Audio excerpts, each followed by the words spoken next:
Sorry, my volume wasn't up. I apologize. Class of 2024, welcome to Telecom, HSTAT, or I like to say the full name, the High School of Telecommunication, Arts and Technology. I'm Mr. Janawi. I'm a Spanish teacher and dean here at the high school. Welcome to the Spanish Diagnostic exam, the Spanish placement exam. Under normal circumstances, you would all enjoy a day in our building with an opportunity to meet a few teachers, to take the placement exam, and to take your photo for your ID card. But today we will have to do the placement exam virtually. My goal here is to make sure you all understand the directions clearly. The purpose of this test is to make sure that you are placed into the appropriate Spanish level for the fall of 2020. This placement exam will not be graded. It will not be your first grade for HSTAT, but rather it will be to place you into the correct level for Spanish, whether that's year 1, 2, or 3. It is important that you complete it without any help from Google Translate or even a family member.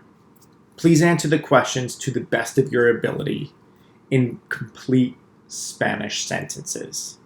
If you have to use a bit of English or a mix of Spanish and English, this is also acceptable, but a complete response must be written for all questions before hitting the submit button.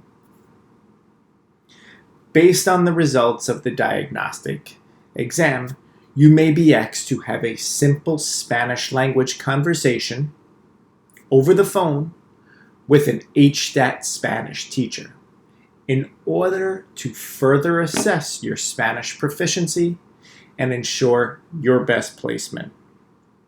So let's quickly go through the exam, just like we would do in the classroom.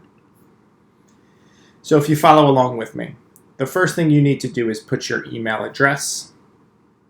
Then you're going to, on the drop-down menu, select your first and last name.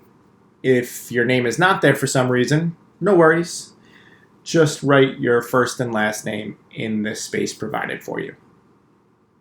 Please provide a parent or guardian phone number and the best time of day that we as Spanish teachers can reach you if we need to follow up with you for a Spanish language conversation.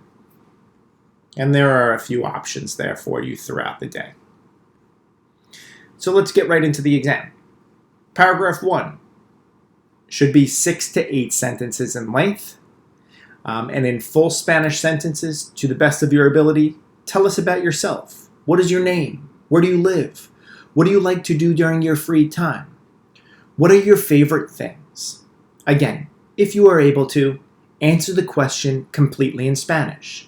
If you have to use English or a mix, that is also acceptable. Moving on to paragraph 2. Again, 6 to 8 sentences. In a full Spanish sentences, to the best of your ability, what activities did you do last weekend? Where did you go? Who were you with? You can use your imagination or make things up if you didn't have the most eventful weekend. And again, in complete Spanish sentences, if you have to use a mix of English and Spanish, that's fine. All right, as long as there's 6 to 8 complete sentences. Paragraph 3, again, 6 to 8 sentences in full Spanish sentences to the best of your ability. What are your plans for the future?